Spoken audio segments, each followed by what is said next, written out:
મારા વહાલા દેશવાસીઓ, આપ સૌને નમસ્કાર. મન કી બાતમાં ફરી એકવાર આપ સૌનું હાર્દિક સ્વાગત છે. માર્ચનો આ મહિનો વૈશ્વિક સ્તર પર ખૂબ જ વધારે ઉથલપાથલથી ભરેલો રહ્યો છે. આપણે સૌ એ વાતને યાદ કરીએ છીએ કે સંપૂર્ણ વિશ્વ ભૂતકાળમાં કોવિડના કારણે એક ઘણા લાંબા સમય સુધી અનેકવિધ સમસ્યાઓમાંથી પસાર થયું હતું. આપણા સૌની એવી અપેક્ષા હતી કે કોરોનાના સંકટમાંથી બહાર નીકળ્યા બાદ દુનિયા નવેસરથી પ્રગતિના પંથે આગળ વધશે. પરંતુ દુનિયાના અલગ અલગ ક્ષેત્રોમાં સતત યુદ્ધ અને સંઘર્ષની પરિસ્થિતિઓ નિર્માણ થતી ગઈ. વર્તમાન સમયમાં આપણા પાડોશમાં છેલ્લા એક મહિનાથી ભીષણ યુદ્ધ ચાલી રહ્યું છે. આપણા લાખો પરિવારોના સગા સંબંધીઓ આ દેશોમાં નિવાસ કરે છે. ખાસ કરીને ખાડી દેશોમાં કામ કરે છે. હું ગલ્ફ કન્ટ્રીઝનો ખૂબ આભારી છું. તેઓ એવા 1 કરોડથી પણ વધારે ભારતીયોને ત્યાં દરેક પ્રકારની મદદ પૂરી પાડી રહ્યા છે. મિત્રો, જે ક્ષેત્રમાં અત્યારના સમયમાં યુદ્ધ ચાલી રહ્યું છે, તે ક્ષેત્ર આપણી ઊર્જા સંબંધી આવશ્યકતાઓનું એક મોટું કેન્દ્ર છે. આના કારણે દુનિયાભરમાં પેટ્રોલ અને ડીઝલને લઈને સંકટની પરિસ્થિતિનું નિર્માણ થઈ રહ્યું છે. આપણા વૈશ્વિક સંબંધો, જુદા જુદા દેશોમાંથી મળી રહેલો સહયોગ અને પાછલા એક દાયકામાં દેશનું જે સામર્થ્ય નિર્માણ થયું છે, એના કારણે ભારત આ પરિસ્થિતિઓનો મક્કમતાથી સામનો કરી રહ્યું છે. મિત્રો, નિશ્ચિતપણે આ એક પડકારજનક સમય છે. હું આજે મન કી બાતના માધ્યમથી સૌ દેશવાસીઓને ફરી એકવાર આ આગ્રહ કરવા માંગુ છું કે આપણે સૌએ એકજૂથ થઈને આ પડકારજનક પરિસ્થિતિમાંથી બહાર નીકળવાનું છે. જે લોકો આ વિષય પર પણ રાજકારણ રમી રહ્યા છે, તેમણે રાજનીતિ જરાય ના કરવી જોઈએ. આ દેશના 140 કરોડ દેશવાસીઓના હિત સાથે જોડાયેલો વિષય છે. આની અંદર સ્વાર્થથી ભરેલી રાજનીતિને કોઈ સ્થાન નથી. આવા સમયમાં જે પણ લોકો અફવાઓ ફેલાવી રહ્યા છે, તેઓ દેશને ખૂબ જ મોટું નુકસાન પહોંચાડી રહ્યા છે. હું સૌ દેશવાસીઓને અપીલ પણ કરીશ કે તેઓ જાગૃત રહે, અફવાઓના બહેકાવામાં જરાય ન આવે. સરકાર તરફથી જે આપને નિરંતર જાણકારી આપવામાં આવી રહી છે, તેના પર ભરોસો કરે અને તેના પર જ વિશ્વાસ કરીને કોઈ પગલું ભરે. મને દર વખતની જેમ આ વખતે પણ પૂરો વિશ્વાસ છે કે જે રીતે આપણે દેશના 140 કરોડ દેશવાસીઓના સામર્થ્ય વડે આપણે જૂના સંકટોને હરાવ્યા હતા, આ વખતે પણ આપણે સૌ સાથે મળીને આ કઠિન પરિસ્થિતિમાંથી ખૂબ જ સારી રીતે બહાર આવી જઈશું. મારા વહાલા દેશવાસીઓ, ભારતની સાચી તાકાત અહીંના કોટી કોટી લોકોમાં જ નિહિત છે.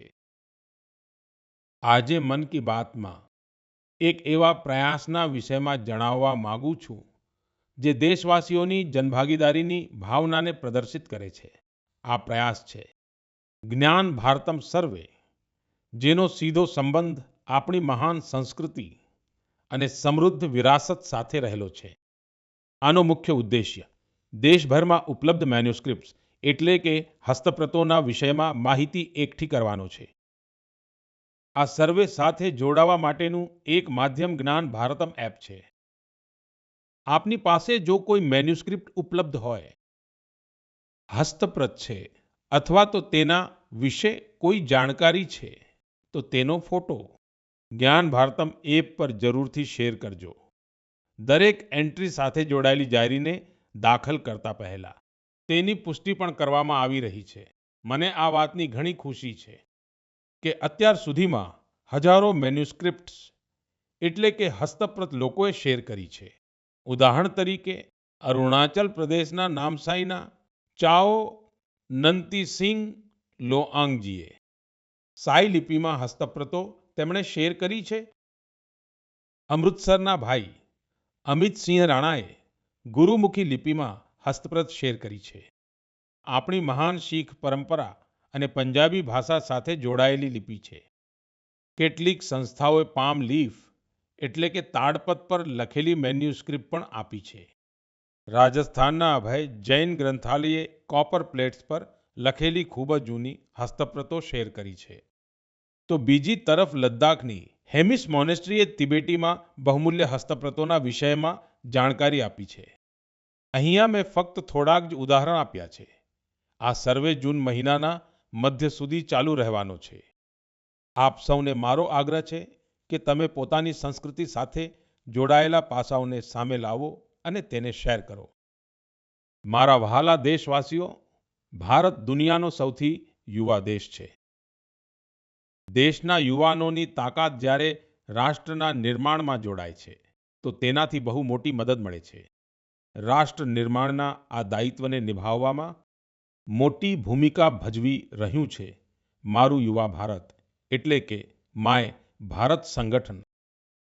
આ સંગઠન દેશના યુવાનોને જુદી જુદી પ્રકારની પોઝિટિવ ગતિવિધિઓ સાથે જોડી રહ્યું છે. હમણાં તાજેતરમાં જ માય ભારત દ્વારા બજેટ ક્વેસ્ટનું આયોજન કરવામાં આવ્યું હતું. તેનો હેતુ દેશભરના યુવાનોને બજેટ પ્રક્રિયા અને નીતિ નિર્માણ સાથે જોડવાનો હતો.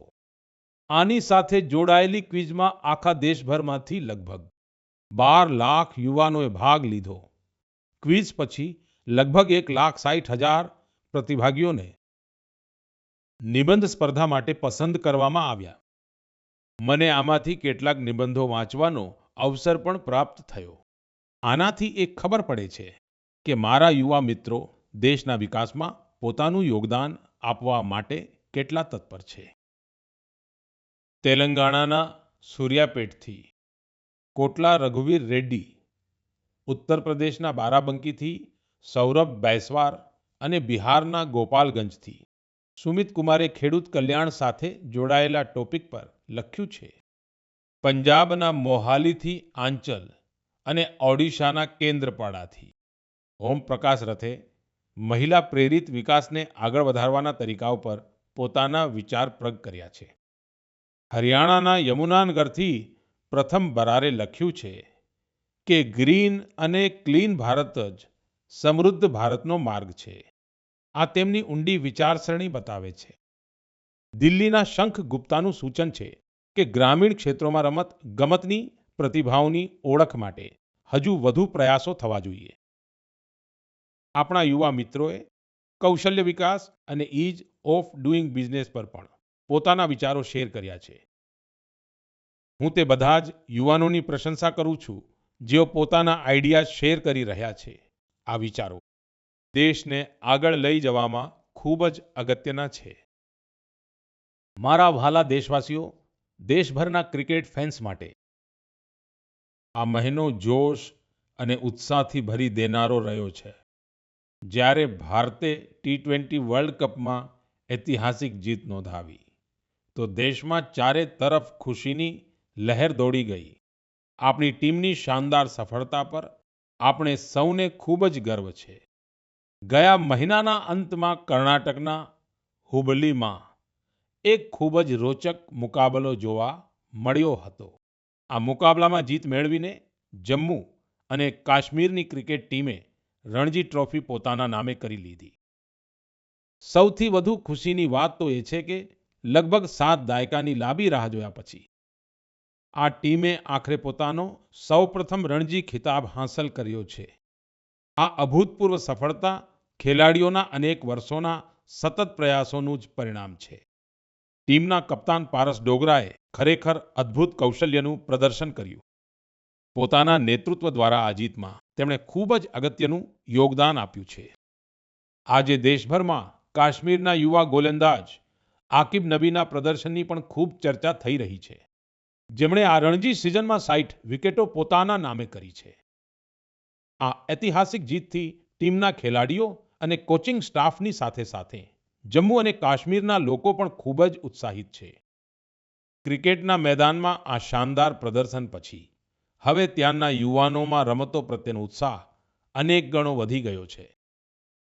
આવનારા સમયમાં આ બાબત ચોક્કસપણે અનેક યુવાનોને સ્પોર્ટ્સને અપનાવવા માટે પ્રેરણા આપશે. જમ્મુ કાશ્મીરના લોકોમાં રમતોને લઈને એક ગજબનો જુસ્સો જોવા મળ્યો છે. મને ખુશી છે કે હવે આ મોટા રમતગમતના આયોજનોનું હબ પણ બનતું જઈ રહ્યું છે. ખેલો ઇન્ડિયા વિન્ટર ગેમ્સ માટે ગુલમર્ગ તો પહેલાથી જ પોતાની ઓળખ બનાવી ચૂક્યું છે. ફૂટબોલ જેવા સ્પોર્ટ્સ પણ અહીંના યુવાનોની વચ્ચે ઘણા લોકપ્રિય છે.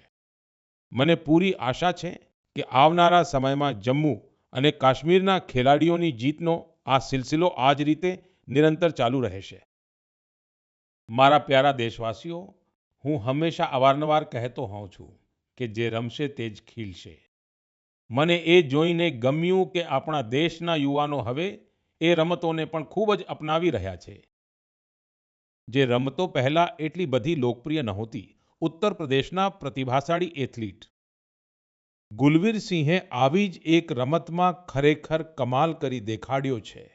તેમણે હમણાં થોડાક જ અઠવાડિયા પહેલા ન્યૂયોર્ક સિટી હાફ મેરેથોનમાં ત્રીજું સ્થાન હાંસલ કરીને ઇતિહાસ રચી દીધો. તેઓ 1 કલાક કરતાં પણ ઓછા સમયમાં હાફ મેરેથોન પૂરી કરનારા સૌપ્રથમ ભારતીય એથ્લીટ બન્યા છે. આપણા દેશની સ્ક્વોશ ખેલાડી દીકરી અનાહત સિંહે સ્ક્વોશ ઓન ફાયર ઓપનનો એક મોટો આંતરરાષ્ટ્રીય ખિતાબ પોતાના નામે કર્યો. ફક્ત 17 વર્ષની નાની ઉંમરમાં જ તેમણે આ અદ્ભુત સફળતા હાંસલ કરી છે. આની સાથે જ તેઓ PSA વર્લ્ડ રેન્કિંગમાં ટોપ 20માં પોતાનું સ્થાન બનાવનારી સૌથી ઓછી ઉંમરની એશિયન મહિલા ખેલાડી પણ બની ગઈ છે. મને અસ્મિતા એથ્લેટિક્સ લીગ વિશેની માહિતી પણ પ્રાપ્ત થઈ છે. આમાં 8 માર્ચે મહિલા દિવસના અવસર પર ઘણા સ્પોર્ટિંગ ઇવેન્ટ્સનું શાનદાર આયોજન કરવામાં આવ્યું. આ લીગમાં લગભગ 2 લાખ દીકરીઓએ ભાગીદારી કરી હતી. આ જોઈને ખૂબ સારું લાગે છે કે ભારતની નારી શક્તિ દેશમાં થઈ રહેલા સ્પોર્ટિંગ ટ્રાન્સફોર્મેશનમાં એક ખૂબ જ અગત્યની ભૂમિકા ભજવી રહી છે. મિત્રો, મારો હંમેશાથી એ જ આગ્રહ રહ્યો છે કે આપ સૌ પોતાની ફિટનેસ પર જરૂરથી ધ્યાન આપો. આંતરરાષ્ટ્રીય યોગ દિવસમાં હવે 100 દિવસ કરતાં પણ ઓછો સમય બાકી રહ્યો છે. આખી દુનિયામાં યોગ પ્રત્યેનું આકર્ષણ પણ સતત વધી રહ્યું છે. આફ્રિકાના દેશ જીબુટીમાં અલ્મિસજી પોતાના અરવિંદ યોગ સેન્ટરના માધ્યમથી યોગને પ્રોત્સાહન આપી રહ્યા છે. તેઓ અહીંની અન્ય ઘણી જગ્યાઓ પર પણ લોકોને યોગ શીખવે છે. તમારામાંથી ઘણા બધા લોકોએ ઇન્સ્ટાગ્રામ કન્ટેન્ટ ક્રિએટર યુવરાજ દુઆની પોસ્ટ પર મારા રિપ્લાયને લઈને પણ કમેન્ટ્સ કરી છે. તેમણે મને એવો આગ્રહ કર્યો હતો કે હું તેમના પિતાને કહું કે તેઓ પોતાનો શુગર ઇન્ટેક ઓછો કરે. મને એ વાતની ખુશી છે કે મારા અનુરોધનો તેમના પિતા પર ખૂબ જ સકારાત્મક પ્રભાવ પડ્યો છે. હું આપ સૌને એવો આગ્રહ કરીશ કે તમે પણ શુગર ઇન્ટેકને ઓછો કરો અને જેવી રીતે મેં પહેલા પણ કહ્યું છે, આપણે ખાવાના તેલમાં 10% ઘટાડો પણ કરવાનો છે. હા, નાના નાના પ્રયાસો કરવાથી તમે મેદસ્વીતા અને જીવનશૈલી સંબંધિત રોગોથી દૂર રહેશો.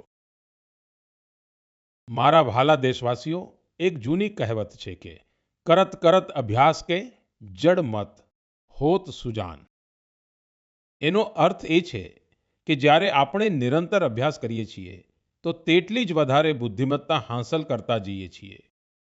લોકો પણ સૌથી વધુ ત્યારે જ શીખે છે જ્યારે તેમની સક્રિય ભાગીદારી હોય છે. મને બેંગલુરુમાં શિક્ષણ સાથે જોડાયેલા એક યુનિક પ્રયાસના વિષયમાં માહિતી મળી છે. અહીં એક ટીમ પ્રયોગ ઇન્સ્ટિટ્યૂટ ઓફ એજ્યુકેશન રિસર્ચ ચલાવી રહી છે. આ ટીમનું રિસર્ચ પ્રોજેક્ટ્સ પર વિશેષ ધ્યાન કેન્દ્રિત છે. આ ટીમ સ્કૂલ લેવલ પર વિજ્ઞાન શિક્ષણને લોકપ્રિય બનાવવાના કામમાં લાગેલી છે. તેમણે અન્વેષણ નામનો એક પ્રયોગ કરેલો છે. આના માધ્યમથી 9માંથી 12મા ક્લાસ સુધીના સ્ટુડન્ટ્સને કેમિસ્ટ્રી, પૃથ્વી વિજ્ઞાન અને વેલનેસ જેવા ક્ષેત્રોમાં ઇનોવેશન કરવાની તક પ્રાપ્ત થાય છે. આનાથી સ્ટુડન્ટ્સને રિસર્ચનો ઘણો સારો અનુભવ પ્રાપ્ત થાય છે. તેની સાથે જ પોતાના પ્રોજેક્ટ્સને પબ્લિશ કરવા માટેનું પ્લેટફોર્મ પણ મળે છે. મિત્રો, પરીક્ષા પે ચર્ચા દરમિયાન કેટલાક સ્ટુડન્ટ્સે મને એવું જણાવ્યું હતું કે તેઓ સાયન્સ ભણવા તો માંગે છે, પરંતુ તેમને તેનાથી ડર પણ લાગે છે. આ દિશામાં પ્રયોગની ટીમનો પ્રયાસ ખૂબ જ પ્રશંસનીય છે. આ પહેલ સ્ટુડન્ટ્સને સાયન્સની સાથે જોડાવાની અને પ્રેક્ટિકલી કંઈક કરી બતાવવાની તક આપે છે. જ્યારે આપણે કોઈ પણ વસ્તુને જાતે કરીને જોઈએ છીએ તો જિજ્ઞાસા અને રુચિ પેદા થાય છે. કોણ જાણે છે કે મારા યુવા સાથીઓમાંથી જ કોઈ આવનારા સમયનો એક બહેતરીન વૈજ્ઞાનિક હોય. મિત્રો, શિક્ષણના માધ્યમથી ભૂતકાળને સંરક્ષિત કરવાનો અને ભવિષ્યને તૈયાર કરવાનો એક પ્રયત્ન નાગા સમુદાય પણ કરી રહ્યો છે. આ સમુદાયના લોકો પોતાની આદિવાસી પરંપરાઓનું ઘણું સન્માન કરે છે. તેઓ આના પર ગર્વ તો કરે જ છે, તેની સાથે જ પોતાની અપ્રોચને આધુનિક પણ રાખે છે. નાગા જનજાતિમાં મોરુંગ લર્નિંગની પારંપરિક વ્યવસ્થા હતી. આમાં વડીલ લોકો પોતાના અનુભવોથી યુવાનોને પારંપરિક જ્ઞાન, ઇતિહાસ અને લાઈફ સ્કિલ્સ વિશે જણાવતા હતા. સમયની સાથે સાથે આ સિસ્ટમ હવે મોરુંગ કોન્સેપ્ટ ઓફ એજ્યુકેશનમાં બદલાઈ ગઈ છે. આના માધ્યમથી બાળકોમાં ગણિત અને વિજ્ઞાન જેવા વિષયોની અંદર રુચિ પેદા કરવામાં આવે છે. આમાં સમુદાયના વડીલો તેમને વાર્તાઓ, લોકગીતો અને પારંપરિક રમતોની સાથે લાઈફ સ્કિલ્સ શીખવે છે. આ રીતે આપણું નાગાલેન્ડ પોતાના સાંસ્કૃતિક વારસાને સુરક્ષિત રાખીને બાળકોના શિક્ષણને આગળ વધારી રહ્યું છે. તમને પણ પોતાના ક્ષેત્રમાં આવા પ્રયાસો વિશે ખબર પડે તો મને જરૂરથી શેર કરજો. મારા ભાલા દેશવાસીઓ, દેશના ઘણા ભાગોમાં ઉનાળાની શરૂઆત થઈ ચૂકી છે. એટલે કે આ સમય જળ સંરક્ષણના પોતાના સંકલ્પને ફરીથી દોહરાવવાનો છે. છેલ્લા 11 વર્ષોમાં જળ સંચય અભિયાને લોકોને ખૂબ જાગૃત બનાવ્યા છે. આ અભિયાન હેઠળ દેશભરમાં લગભગ 50 lakh artificial water harvesting structure બનાવવામાં આવેલા છે. મને એ જોઈને સારું લાગે છે કે હવે જળ સંકટને પહોંચી વળવા માટે ગામડે ગામડે સામુદાયિક સ્તરે પ્રયાસો થવા લાગ્યા છે. ક્યાંક જૂના તળાવોની સફાઈ થઈ રહી છે, ક્યાંક વરસાદના જળને સાચવવા પ્રયાસ કરાઈ રહ્યો છે. અમૃત સરોવર અભિયાન હેઠળ પણ દેશભરમાં લગભગ 70,000 અમૃત સરોવર બનાવવામાં આવ્યા છે. વરસાદની ઋતુ આવે તે પહેલા આ બધા સરોવરોની સાફ સફાઈનું કામ પણ શરૂ કરી દેવામાં આવ્યું છે. આજે હું તમારી સાથે પ્રેરક ઉદાહરણો પણ શેર કરવા માંગુ છું. આ ઉદાહરણો બતાવે છે કે જનભાગીદારીથી જળ સંરક્ષણનું કામ કેટલું વ્યાપક બની જાય છે. મિત્રો, ત્રિપુરાની જમ્પુઈ પહાડીઓમાં વસેલું વાંગમુન ગામ 3000 ફૂટની ઊંચાઈ પર વસેલું છે. આ ગામ પાણીના ગંભીર સંકટનો સામનો કરી રહ્યું હતું. ઉનાળાના દિવસોમાં ગામના લોકો પાણી મેળવવા માટે તેઓ લાંબુ અંતર કાપતા હતા. આખરે ગામના લોકોએ સાથે મળીને વરસાદના દરેક ટીપાને સાચવવાનો નિર્ણય લીધો. આજે વાંગમુન ગામના લગભગ દરેક ઘરમાં રૂફટોપ રેઇન વોટર હાર્વેસ્ટિંગ સિસ્ટમની સ્થાપના કરી દેવામાં આવી છે. જે ગામ એક સમયે પાણીની તીવ્ર અછતથી ઝઝૂમી રહ્યું હતું, તે આજે જળ સંરક્ષણની એક પ્રેરક મિસાલ બની ગયું છે. મિત્રો, આ જ પ્રકારે છત્તીસગઢના કોરિયા જિલ્લામાં પણ ત્યાં એક અનોખી પહેલ જોવા મળી છે. અહીંના ખેડૂતોએ એક ખૂબ જ સરળ પરંતુ પ્રભાવશાળી આઈડિયા પર કામ કર્યું. અહીંના ખેડૂત ભાઈઓએ પોતાના ખેતરોમાં નાના નાના રિચાર્જ તળાવ અને શોષખાડા બનાવ્યા, જેના પરિણામે વરસાદી પાણી ખેતરોમાં જ સંચિત થવા લાગ્યું અને ધીમે ધીમે તે પાણી જમીનની અંદર ઉતરવા લાગ્યું. આજે આ વિસ્તારના 1200થી પણ વધુ ખેડૂતો આ મોડેલને અપનાવી ચૂક્યા છે અને ગામનું ભૂગર્ભ જળસ્તર ઘણું સારું થઈ ગયું છે. આ જ પ્રકારે તેલંગાણાના મંચેરિયાલ જિલ્લાના મુદિતગુંટા ગામમાં પણ ત્યાંના લોકોએ સાથે મળીને પાણીની સમસ્યાને દૂર કરી દીધી છે. ગામના 400 પરિવારોએ પોતપોતાના ઘરોમાં સોકપીટ બનાવ્યા અને વોટર કન્ઝર્વેશનને એક જન આંદોલન બનાવી દીધું. આના કારણે ગામનું ભૂગર્ભ જળ સ્તર તો સુધર્યું જ ને સાથે સાથે પ્રદૂષિત પાણીને કારણે થતી બીમારીઓ ઘણી ઓછી થઈ ગઈ છે. મારા વહાલા દેશવાસીઓ, આપણા માછીમાર ભાઈઓ અને બહેનો, તેઓ માત્ર સમુદ્રના યોદ્ધા જ નથી, પરંતુ આત્મનિર્ભર ભારતનો એક મજબૂત પાયો પણ છે. તેઓ સવાર પડતા પહેલા જ સમુદ્રના મોજાઓ સામે સંઘર્ષ કરતા પોતાના પરિવારની સાથે સાથે દેશની અર્થવ્યવસ્થાને મજબૂતી આપવામાં લાગી જાય છે. આવા મહેનતુ માછીમાર ભાઈઓનું જીવન આજે અનેક રીતે સરળ બનાવવામાં આવી રહ્યું છે. ભલે તે બંદરોના વિકાસની વાત હોય કે પછી માછીમારો માટે વીમાની, આવી અનેક પહેલ તેમને ખૂબ જ કામ આવી રહી છે. આપણે સૌ એ જાણીએ છીએ કે સમુદ્રમાં તેમની ગતિવિધિઓને હવામાનનું વલણ ખૂબ જ પ્રભાવિત કરતું હોય છે. આને ધ્યાનમાં રાખીને ટેકનોલોજી દ્વારા પણ તેમની પૂરી મદદ કરવામાં આવી રહી છે. મને ખૂબ જ ખુશી છે કે આ પ્રકારના પ્રયાસોથી આપણું મત્સ્ય ઉદ્યોગ ક્ષેત્ર ન માત્ર સમૃદ્ધ થઈ રહ્યું છે, પરંતુ કંઈક નવું કરવાનો જુસ્સો પણ ભરી રહ્યું છે. આજે મત્સ્ય ઉદ્યોગ ક્ષેત્ર અને દરિયાઈ શેવાળના ક્ષેત્રમાં પણ નવા નવા ઇનોવેશન થઈ રહ્યા છે અને આપણા માછીમાર ભાઈ બહેનો આત્મનિર્ભર બની રહ્યા છે. ઓડિશાના સંબલપુરના સુજાતા ભુયાનજી એક ગૃહિણી હતા, પરંતુ તેઓ કંઈક નવું કરીને પોતાના પરિવારને વધુ મદદ કરવા માંગતા હતા.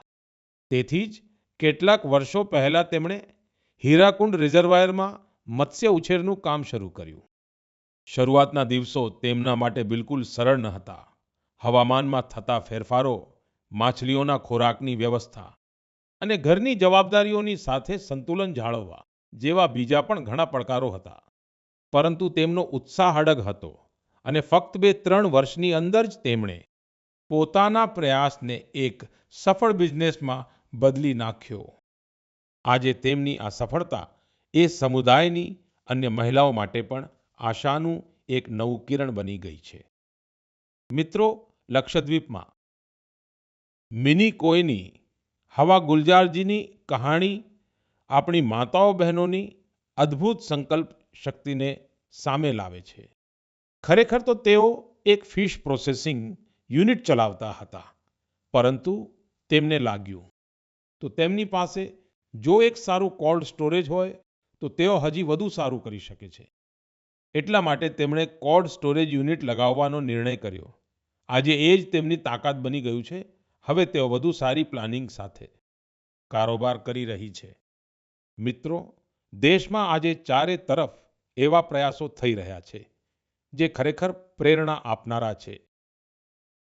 બેળગાવીના શિવલિંગ સતપ્પા હુદ્દારે પારંપરિક ખેતીથી અલગ રસ્તો પસંદ કર્યો. એના માટે તેમણે એક પોન્ડ ફાર્મ બનાવ્યું. આ કારોબાર માટે તેમને ટ્રેનિંગ પણ આપવામાં આવી. હવે પોતાના પોન્ડમાંથી માછલીઓનું વેચાણ કરીને તેઓ ખૂબ સારી કમાણી કરી રહ્યા છે. તો વળી દરિયાઈ શેવાળની માંગને જોતા ઘણા બધા લોકોએ દરિયાઈ શેવાળની ખેતીને પણ અપનાવી લીધી છે. એનો તેમને મોટો લાભ પણ થઈ રહ્યો છે. હું ફરી એકવાર મત્સ્ય ઉદ્યોગ ક્ષેત્ર સાથે જોડાયેલા સૌ લોકોની પ્રશંસા કરું છું. આપણી ઇકોનોમીને સશક્ત બનાવવા માટે તેમનો આ પ્રયાસ ખૂબ જ પ્રશંસનીય છે. મારા પ્રિય દેશવાસીઓ, જ્યારે સમાજ પોતે જ આગળ આવે છે તો નાના નાના પ્રયાસો પણ મોટા પરિવર્તનનો પાયો બની જાય છે. આપણા દેશના અલગ અલગ ભાગોમાં એવા અનેક ઉદાહરણો સામે આવી રહ્યા છે જે આપણને આ જ વાત શીખવે છે. હમણાં જ ઉત્તર પ્રદેશના વારાણસીમાં એક પ્રેરક પ્રયાસ જોવા મળ્યો છે. ત્યાં માત્ર એક જ કલાકમાં 2,51,000થી પણ વધારે છોડ વાવવામાં આવ્યા અને એક નવો ગિનીસ વર્લ્ડ રેકોર્ડ બનાવવામાં આવ્યો. આ પ્રયાસની સૌથી ખાસ વાત તો એ રહી કે આમાં હજારો લોકો એક સાથે જોડાયા હતા. વિદ્યાર્થીઓ, જવાનો, સ્વયંસેવી સંગઠનો, અલગ અલગ સંસ્થાઓ, સૌએ મળીને આ કામને શક્ય બનાવ્યું. જનભાગીદારીનું આ જ સ્વરૂપ એક પેડ માં કે નામ અભિયાન દરમિયાન પણ જોવા મળે છે. આ અભિયાન અંતર્ગત દેશભરમાં કરોડો છોડ વાવવામાં આવ્યા છે. મિત્રો, નાગાલેન્ડના ચિજામી ગામમાંથી પણ એક ખૂબ જ પ્રેરણાદાયક પ્રયાસ સામે આવ્યો છે. ચિજામી ગામની મહિલાઓ સાથે મળીને 150થી પણ વધુ વેરાયટીના પારંપરિક બીજને સુરક્ષિત રાખી રહી છે. આ બીજને એક સામુદાયિક બીજ બેંકમાં સંરક્ષિત કરવામાં આવી રહ્યા છે, જેને ગામની મહિલાઓ ચલાવે છે. એમાં ચોખા, બાજરી, મકાઈ, દાળ, શાકભાજી અને ઘણા પ્રકારની જડીબુટ્ટીઓ સામેલ છે. આ એક એવો પ્રયાસ છે જેમાં જ્ઞાન પણ સુરક્ષિત છે, પરંપરા પણ જીવંત છે અને આવનારી પેઢીઓ માટે એક મજબૂત આધાર પણ તૈયાર થઈ રહ્યો છે. મિત્રો, આજે જ્યારે આખી દુનિયા આબોહવા પરિવર્તન જેવી સમસ્યાઓનો સામનો કરી રહી છે, ત્યારે આવા પ્રયાસો આપણને એ બતાવે છે કે સમાધાન હંમેશા ક્યાંય દૂર નથી હોતું. ઘણીવાર આપણું પોતાનું પારંપરિક જ્ઞાન અને સામુદાયિક પ્રયાસો જ આપણને સૌથી મજબૂત રસ્તો બતાવે છે. મારા પ્રિય દેશવાસીઓ, આજે તમે દેશના કોઈ પણ નાના મોટા શહેરમાં જશો તો એક પરિવર્તન તમે ચોક્કસપણે નોટિસ કરશો. તમને ખૂબ મોટી સંખ્યામાં ઘરોની છત પર સોલર પેનલ લાગેલી જોવા મળશે. થોડા વર્ષો પહેલા સુધી આ માત્ર છૂટાછવાયા ઘરો પર જ દેખાતું હતું, પરંતુ આજે પીએમ સૂર્યઘર મફત વીજળી યોજનાનો પ્રભાવ દેશના ખૂણે ખૂણામાં દેખાવા લાગ્યો છે. આ યોજનાને કારણે ગુજરાતના સુરેન્દ્રનગર જિલ્લાની પાયલ મુંજપરાના જીવનમાં ઘણો મોટો બદલાવ આવ્યો છે. તેમણે સૂર્ય પહેલના માધ્યમથી સોલર પાવર ટેકનોલોજીની ટ્રેનિંગ લીધી અને 4 મહિનાનો સોલર પીવી ટેકનિશિયનનો કોર્સ પૂરો કર્યો. હવે તે એક કુશળ સોલર ટેકનિશિયન બની ચૂકી છે. પાયલ એક સોલર ઉદ્યોગ સાહસિક તરીકે પોતાની ઓળખ બનાવી રહી છે. તે આસપાસના જિલ્લાઓમાં સોલર રૂફટોપ ઇન્સ્ટોલેશનનું કામકાજ કરે છે અને આનાથી તેમને પ્રત્યેક મહિને હજારો રૂપિયાની આવક થાય છે. મિત્રો, મેરઠના અરુણકુમાર પણ હવે તેઓ પોતાના વિસ્તારમાં ઉર્જાદાતા બની ગયા છે.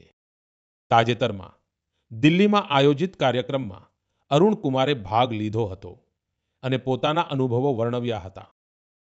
તેમણે જણાવ્યું હતું કે તેઓ માત્ર વીજળી બિલની બચત નથી કરી રહ્યા, બલકે પોતાની વધારાની વીજળીનું વેચાણ પણ કરી રહ્યા છે. મિત્રો, જયપુરના મુરલીધરજીની સફળતાની ગાથા પણ કંઈક આવી જ છે. પહેલા તેમની ખેતી ડીઝલ પંપ પર નિર્ભર હતી, જેમાં દર વર્ષે હજારો રૂપિયા ખર્ચ થતા હતા. જ્યારે તેમણે સોલર પંપ અપનાવ્યો તો તેમની ખેતીની રીત જ બદલાઈ ગઈ. હવે તેમને ઈંધણની કોઈ ચિંતા રહેતી નથી. સિંચાઈ સમયસર થાય છે અને તેમની વાર્ષિક આવક પણ વધી ગઈ છે. સૌથી વધુ મહત્વની વાત તો એ છે કે હવે તેમનો પરિવાર સ્વચ્છ ઉર્જાની સાથે સારું જીવન જીવી રહ્યો છે. મિત્રો, પીએમ સૂર્યઘર મફત વીજળી યોજનાનો લાભ નોર્થ ઇસ્ટના ક્ષેત્રોમાં પણ પ્રાપ્ત થઈ રહ્યો છે. ત્રિપુરામાં રિયાંગ જનજાતિના અનેક ગામો એવા હતા જ્યાં વીજળીની સમસ્યા હતી. હવે સોલર મિની ગ્રીડના માધ્યમ દ્વારા ત્યાંના ઘરોમાં રોશની રહે છે. ત્યાંના બાળકો હવે સાંજ પછી પણ અભ્યાસ કરી શકે છે. લોકો મોબાઈલ ચાર્જ કરી શકે છે અને ગામનું સામાજિક જીવન પણ બદલાઈ ગયું છે. મિત્રો, દેશમાં સૌર ઉર્જા ક્રાંતિના આવા ન જાણે કેટલાય ઉદાહરણો છે. આપ પણ આ ક્રાંતિ સાથે જોડાઓ અને અન્ય લોકોને પણ જોડો. મારા પ્રિય દેશવાસીઓ, મન કી બાત માટે મને પ્રત્યેક મહિને દેશના વિભિન્ન ભાગોમાંથી અઢળક સંદેશા મળે છે. આ સંદેશાઓથી એ પણ જાણવા મળે છે કે દૂર દરાજના ક્ષેત્રોમાં બેઠેલા લોકો કેટલા ઉત્સાહપૂર્વક આ કાર્યક્રમને સાંભળે છે. જ્યારે હું તમારા સૂચનો વાંચું છું, ત્યારે મને એવું લાગે છે કે આ માત્ર એક કાર્યક્રમ નથી, આપણા સૌનો એક સહિયારો સંવાદ બની ગયો છે. તમારા વિચારો, તમારા અનુભવો આ કાર્યક્રમને નિરંતર વધુ સારો બનાવવાની પ્રેરણા આપે છે. તમે તમારી આસપાસની પ્રેરક ગાથાઓ આમ જ જણાવતા રહેશો. શક્ય છે કે તમારો એક નાનકડો પ્રયાસ કોઈ અન્ય વ્યક્તિના જીવનમાં મોટો બદલાવ લાવી દે, કોઈને આગળ વધવાનો નવો ઉત્સાહ આપી દે. આ જ તો રેડિયોની સાચી તાકાત છે. તે દેશના અલગ અલગ ખૂણામાં બેઠેલા લોકોના એક વિચાર, એક ભાવના અને એક ઉદ્દેશ્યને એક સૂત્રે જોડી દે છે. આવતા મહિને ફરીથી મુલાકાત કરીશું કેટલાક નવા પ્રેરક વ્યક્તિત્વો સાથે, કેટલાક એવા પ્રયત્નો સાથે જે આપણને આગળ વધવાની નવી ઉર્જા આપશે. ત્યાં સુધી તમે તમારું અને તમારા પરિવારનું ધ્યાન રાખજો. સ્વસ્થ રહો, ખુશ રહો. ખૂબ ખૂબ આભાર.